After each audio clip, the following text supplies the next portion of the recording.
राधे राधे दोस्तों, स्वागत है आपका अरिहंत दिव्य कथा में।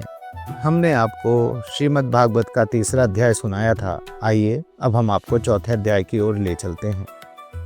सूत जी नैमिषारण्य में बैठे शैनक ऋषि और बाकी सब ऋषियों से कहते हैं, आप सबका जीवन मंगल में हो।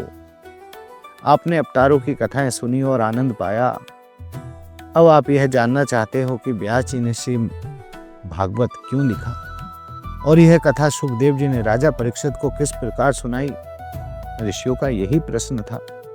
जब वेद ही सबसे बड़े हैं तो फिर व्यास जी ने महाभारत और इतने सारे पुराण क्यों बनाए। चारों वेद तो बहुत कठिन थे और इन्हें हर कोई पढ़ नहीं सकता था। स्त्रियां, शूद्र और साधारण लोग वेदों का अध्ययन नहीं कर सकते थे।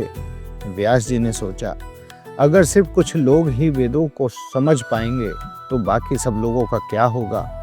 क्या उन्हें धर्म और भगवान का ज्ञान नहीं मिलेगा।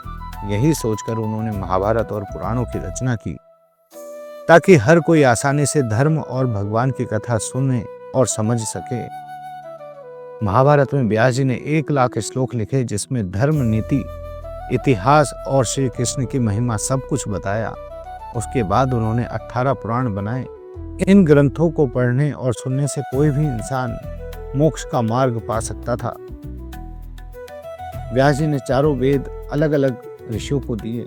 ऋग्वेद पैल ऋषि, सामवेद जामिनी ऋषि, यजुर्वेद वैशंपायन ऋषि, अर्थवेद अंगिरा ऋषि और महाभारत पुराण पढ़ने का काम रोमहर्षण सूत जी के पिता को दिया गया। इतना सब बनाने के बाद भी व्यास जी के मन में शांति नहीं मिली।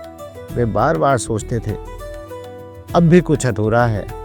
ऐसा कौन सा ग्रंथ लिखूं जिसमें मन को सच्ची तृप्ति मिले। इसी चिंता में वे सरस्वती के किनारे बैठकर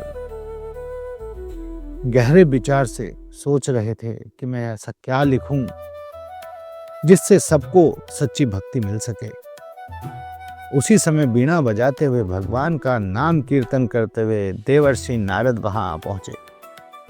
व्यास जी ने उन्हें देखा और बड़े आदर से बैठाया और अपने मन की बात उनको बतलाई। नारद जी ने व्यास जी को समझाया, हे व्यास, तुम्हें संतोष इसलिए नहीं मिल रहा है क्योंकि तुमने अभी तक भक्ति रस से भरा हुआ ग्रंथ नहीं लिखा है। जब तक तुम पूरी तरह भगवान की कथाएं, उनकी लीलाएं और महिमा नहीं लिखोगे, तुम्हारे मन को शांति नहीं मिलेगी। इसी उपदेश से प्रेरित होकर व्यास जी ने आगे चलकर श्रीमद् भागवत पुराण की रचना की। यह अध्याय का संदेश यही है मित्रों, सिर्फ विद्या, ज्ञान और कर्म से मन को शांति नहीं मिलती है। असली शांति तो भगवान की कथा और भक्ति से ही मिलती है। इसी के साथ हमारा चौथा अध्याय यहीं समाप्त होता है। आप कमेंट्स में राधे राधे लिखकर ये जरूर बताएं कि आप कथा कहाँ से सुन रहे हैं और मेरे चैनल अरिहंत दिव्य कथा को सब्सक्राइब करें। अपने दोस्तों और परिवार वालों के साथ शेयर करें ताकि वह भी श्रीमद् भागवत कथा का आनंद लेते रहें। हम रोज आपके लिए नए नए अध्याय लेकर आते रहेंगे। राधे राधे।